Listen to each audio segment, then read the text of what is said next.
नमस्कार। मैं ममता government polytechnic college Ajmer में केमिस्ट्री लेक्चरर हूँ। आज का मेरा टॉपिक है फैराडेज लॉ ऑफ इलेक्ट्रोलाइसिस के न्यूमेरिकल। तो हम लोग सबसे पहले फैराडेज लॉ के बारे में थोड़ा सा ब्रीफ इंट्रोडक्शन ले लेते हैं। वैसे मैंने अपने पुराने लेक्चर में ये एक्सप्लेन किया है फैराडेज लॉ ऑफ इलेक्ट्रोलाइसिस के बारे में।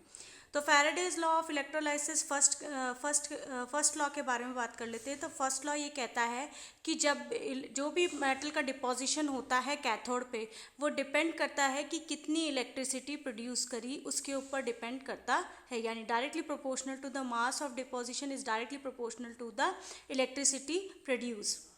और सेकेंड लॉ कहता है कि जो इलेक्ट्रिसिटी प्रोड्यूस हुई है वह सेकेंड लॉ के अकॉर्डिंग, सेकेंड लॉ में ये कहा जाता है कि सिर्फ कितनी इलेक्ट्रिसिटी प्रोड्यूस हुई उस पर डिपेंड नहीं करता, वह डिपेंड करता है कि आपका जैसे केमिकल कुछ अदर फैक्टर्स भी उसको अफेक्ट करते हैं। तो जैसे उसका एग्जाम्पल, जैसे उसमें है आपका केमिकल इक्विवेलेंट। तो सेकेंड लॉ कहता है कि केमिकल इक्विवेलेंट डिपेंड करता है कि कितनी इलेक्ट्रिसिटी प्रोड्यूस हुई, उस पर डिपोजिशन मेनली डिपेंड करता है।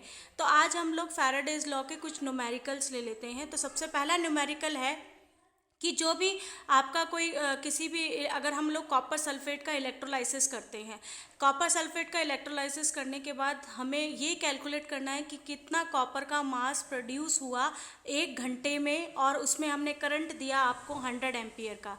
तो हम जब इसका सोल्यूशन सॉल्व करेंगे, इसको न्यूमेरिकल का सोल्यूशन करेंगे, तो उसमें हमें मॉलिक्यूलर मास चाहिए कॉपर का, जो कि होता है 36.56। अब हम लोग इसका सॉल्यूशन के बारे में बात कर लेते हैं। तो जैसा आपको बताया है कि करंट जो होता है, इसमें करंट स्ट्रेंथ बताया है कि हमने 100 एम्पियर दिया है, और टाइम इसका 1 घंटा है। 1 घंटे को आपको सेकंड में कन्वर्ट करना है, इसलिए हम लोग 1 × 60 सेकेंड और × 60 मिनट, तो हमारा टोटल आ गया 3600, यानी कि 3600 सेकेंड्स होते हैं 1 घंटे के अंदर। तो हमने ये कैलकुलेट कर लिया कि इसको कन्वर्ट कर लिया सेकेंड्स के अंदर। अब हम लोग फैराडेज लॉ का वो जो फॉर्मूला है उसको अप्लाई कर रहे हैं कि quantity of electricity pass is equal to I × T। तो हमारे को यहाँ पर करंट दिया है 100 एम्पियर, और जो हमारा टाइम है वो है 3600 सेकेंड। तो हमें इलेक्ट्रिसिटी कितनी पास करी गई, इलेक्ट्रिसिटी पास हुई 3.6 × 10⁵ कूलम। ठीक है। अब जो आता है कि कॉपर डिपोजिशन कितना हुआ, तो ये पता है कि कॉपर में +2 चार्ज है, और उसको अगर मेटल में कन्वर्ट करना है तो कॉपर 2 इलेक्ट्रॉन्स की नेसेसरी है, तभी वो रिड्यूस होगा कॉपर में फॉर्म में। तो हमें 2 मोल ऑफ इलेक्ट्रॉन चाहिए, तो हम लोग 2 मोल ऑफ इलेक्ट्रॉन कंज्यूम चाहिए हमें कॉपर डिपोजिशन का। तो हम लोग उसको 2 × 96500 ऑफ करंट, तो हमारा कैलकुलेशन इक्वल टू 63.56, यानी कि 2 मोल ऑफ इलेक्ट्रॉन के लिए। और ये जो 96500 आया है, ये आया है कि मेनली जो मोल ऑफ इलेक्ट्रॉन्स होते हैं वो होते हैं 6.023 × 10⁻23 इलेक्ट्रॉन। 1 मोल ऑफ इलेक्ट्रॉन होता है 6.023 × 10⁻23। तो आपका फिर चार्ज ऑन 1 मोल कितना होगा, वो वैसे आपको पता है कि जो इलेक्ट्रॉन में चार्ज होता है वो 1.602 × 10⁻19 कूलम होता है। तो अब आपका चार्ज इलेक्ट्रॉन का क्या हो गया, 1 मोल के ऊपर, 1 मोल ऑफ इलेक्ट्रॉन के ऊपर कितना आ गया, 6.023 × 10⁻23 इंटू 1.602 × 10⁻19 कूलम। तो आपका चार्ज ऑन 1 इलेक्ट्रॉन क्या हुआ, 1 मोल ऑफ इलेक्ट्रॉन कितना आ गया, 96485 कूलम मोल इनवर्स। तो यहाँ पर इसको हम फैराडे कहते हैं, फैराडे से F से डिनोट किया है, और इसको ये जो वैल्यू आई है ये अप्रॉक्सीमेटली 96500 के इक्विवेलेंट होती है। तो इसलिए हम लोग ने यहाँ पर इसको 96500 यहाँ पर हमने लिया है कि 1 मोल ऑफ इलेक्ट्रॉन के ऊपर कितना चार्ज होता है, 96500 कूलम, और इसमें कितना कॉपर डिपॉजिट होगा, 2 मोल ऑफ इलेक्ट्रॉन के ऊपर कॉपर डिपोजिशन होगा 63.56। तो अब हमारे को कैलकुलेट करना है कि अगर हमने इतनी इलेक्ट्रिसिटी यानी 3.60 × 10⁵ कूलम इलेक्ट्रिसिटी करंट पास किया है, तो कॉपर का डिपोजिशन होगा 63.56 डिवाइडेड बाय 2 × 96500 × 36 3.60 इंटू 10⁵ तो हमारा जो कॉपर का डिपोजिशन हुआ वो हम इसके कैलकुलेशन के बाद ये निकलता है कि 118.6 ग्राम कॉपर डिपोजिशन होगा। अब इसका समराइज फॉर्म ये है कि सिंपल कि आपको ये पता है कि क्वांटिटी ऑफ इलेक्ट्रिसिटी जो पास होती है वो I इंटू टी इसका फॉर्मूला होता है। जो टाइम है, जो इन्होंने टाइम दिया 1 आवर, उसको हमने सेकंड में कन्वर्ट कर लिया और यहाँ पर हमें करंट दिया हुआ है 100 एम्पियर। तो हमारे को हमारे जो कॉपर डिपोजिशन है, कॉपर को रिड्यूस किया जाता है +2 फॉर्म से कॉपर में, तो हमें 2 इलेक्ट्रॉन्स चाहिए। तो 2 इलेक्ट्रॉन्स का यहाँ पर कितना उसका कॉपर का मॉलिक्यूलर वेट है 63.56।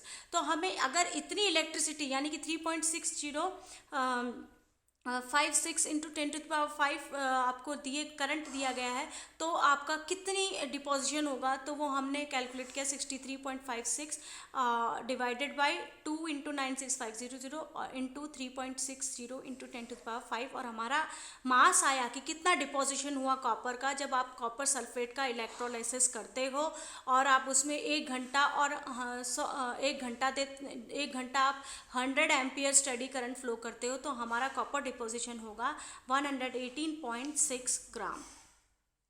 अब हम लोग सेकंड न्यूमेरिकल ले लेते हैं। सेकंड न्यूमेरिकल है आपका कि कितने मोल्स ऑफ इलेक्ट्रॉन रिक्वायर्ड हैं जब आप 1 मोल ऑफ MnO4 माइनस को Mn+2 में कन्वर्ट यानी रिड्यूस करते हो।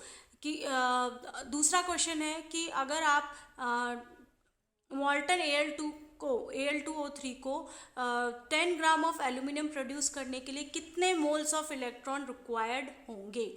तो हम पहले ए पार्ट कर लेते हैं।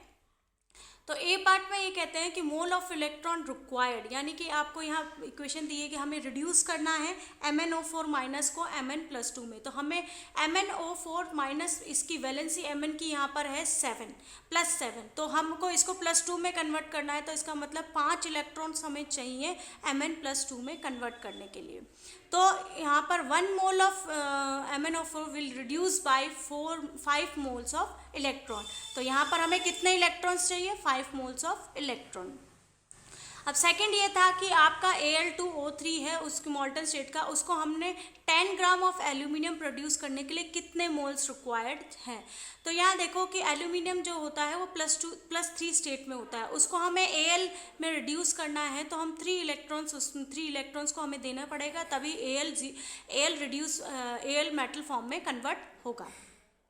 तो 3 mole of electrons are required to produce 1 mole of 27 gram of aluminium, यानी कि 27 मॉलिक्यूलर वेट होता है एल्यूमिनियम का। तो 3 मोल्स इलेक्ट्रॉन्स रिक्वायर्ड होंगे 27 ग्राम ऑफ 1 मोल ऑफ या फिर 27 ग्राम ऑफ एल्यूमिनियम प्रोड्यूस करें। तो 10 ग्राम ऑफ एल्यूमिनियम प्रोड्यूस होगा 3 divided by 27 into 10 equal to 1.1 mole electron, यानी कि इसका फॉर्मूला जो रिजल्ट आएगा वो आएगा। तो यहाँ पर अपना रिजल्ट आ गया 1.11 मोल इलेक्ट्रॉन। ठीक है। अब दूसरा इसका सेकंड क्वेश्चन का दूसरा पार्ट है how many mole of electrons are given by, यानी कि कितने मोल्स ऑफ इलेक्ट्रॉन प्रोड्यूस होंगे जब आप उसमें करंट दोगे 8960 कूलम। और दूसरा क्वेश्चन है कि 1.5 एम्पियर का 30 सेकंड तक आप इलेक्ट्रॉन दोगे, करंट पास करोगे तो आपको कितने मोल्स ऑफ इलेक्ट्रॉन मिलेंगे। तो दूसरा ये कहता है कि मैंने अभी आपको बताया कि फैराडे कांस्टेंट होता है उसकी वैल्यू होती है 96500। तो 96500 ऑफ इलेक्ट्रिसिटी तो 1 मोल ऑफ इलेक्ट्रॉन देती है, जो कि हमने अभी पढ़ा था कि 1 मोल ऑफ इलेक्ट्रॉन्स के अंदर 96500 कूलम होता है। तो 8960 कूलम करने के लिए हमको कितनी मोल्स इलेक्ट्रॉन्स चाहिए। तो यहाँ पर देखें कि हमने डिवाइड किया 8960 ऑफ इलेक्ट्रिसिटी तो इक्वल टू 1/9650 इंटू 8960। तो हमें 0.0928 मोल ऑफ इलेक्ट्रॉन चाहिए होंगे। तो अगर हम अगर उसमें करंट पास कर रहे हैं हम 8960 कूलम का। दूसरा है कि अगर हमने क्वांटिटी दी है कि हमें करंट फ्लो किया है 1.5 एम्पियर का 30 सेकंड्स के लिए, तो हमें कितने मोल्स ऑफ इलेक्ट्रॉन मिलेंगे। तो यहाँ पर है कि Q क्वांटिटी ऑफ इलेक्ट्रिसिटी, तो Q equal to I into T, जैसा कि यहाँ दिया गया है। फिर इसमें हमने I पुट किया 1.5 इंटू 30, जैसे यहाँ पर यहाँ लिखा हुआ है 1.5 एम्पियर और 30 सेकंड्स के लिए दिया है। तो हमने यहाँ पर पुट किया कि हमें करंट हमें दिया है 1.6 इंटू 30, करंट हमें 1.5 इंटू और 30 हमारा सेकंड्स है, तो हमें 45 कूलाम मिला। अब हमें 96500 इलेक्ट्रिसिटी 1 मोल के लिए होती है, तो 45 कूलाम, अगर 45 कूलाम ऑफ इलेक्ट्रिसिटी प्रोड्यूस करेंगे तो हम करेंगे इक्वल टू 1/96500 इंटू 45 और हमारा रिजल्ट आएगा 4.66 इंटू 10⁻⁻⁴ मोल ऑफ इलेक्ट्रॉन्स। यानी कि अगर आप 45 कूलाम ऑफ इलेक्ट्रिसिटी प्रोड्यूस करते हो तो हमें 4.66 इंटू 10⁻⁻⁴ मोल ऑफ इलेक्ट्रॉन्स देने पड़ेंगे, तब इतने मोल्स ऑफ इलेक्ट्रॉन प्रोड्यूस होंगे।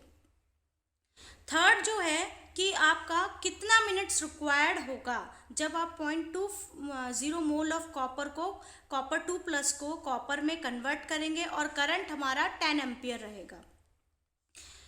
तो यहाँ पर बताया है कि कॉपर, आपको पता है कि कॉपर जो होता है वो इस फॉर्म में होता है कॉपर +2, उसको हम लोग 2 इलेक्ट्रॉन्स देंगे तभी वो रिड्यूस होकर मेटल फॉर्म में कन्वर्ट होगा, प्योर मेटल फॉर्म में, कॉपर में। तो हमें 2 मोल ऑफ इलेक्ट्रॉन रिक्वायर्ड होते हैं 1 मोल ऑफ कॉपर +2 को रिड्यूस करने के लिए, ठीक है।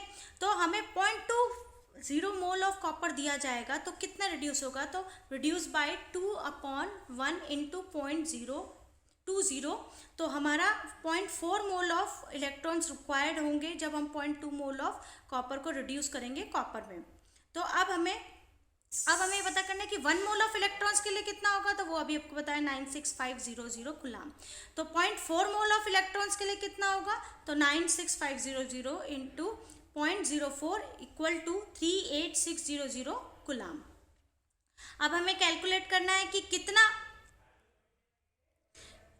कितने मिनट्स लगेंगे, तो हम मिनट्स कैलकुलेट करने के लिए Q into I T, Q equal to I into T. तो यहाँ पर आपका करंट जो है वो 38600 कूलाम हुआ और हमें करंट बता रखा है 10 एम्पियर का है, तो हमने टाइम निकाल लिया 38600 अपॉन डिवाइडेड बाय 10, तो हमारा आ गया 3860 सेकेंड, और उसको हम मिनट्स में कन्वर्ट करते हैं तो 64.3 मिनट्स हो जाते हैं।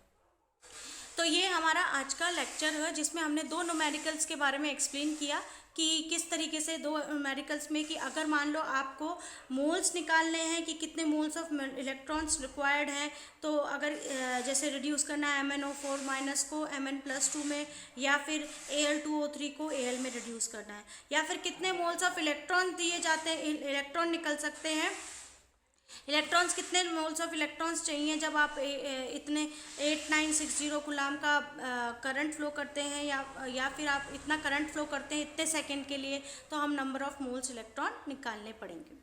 तो ये हमारा आज का टॉपिक था, न्यूमेरिकल्स हमने आज सॉल्व किए। नेक्स्ट वीडियो में भी हम लोग न्यूमेरिकल्स सॉल्व करेंगे, उनके बारे में पढ़ेंगे। तो आज का टॉपिक यहीं समाप्त होता है। धन्यवाद।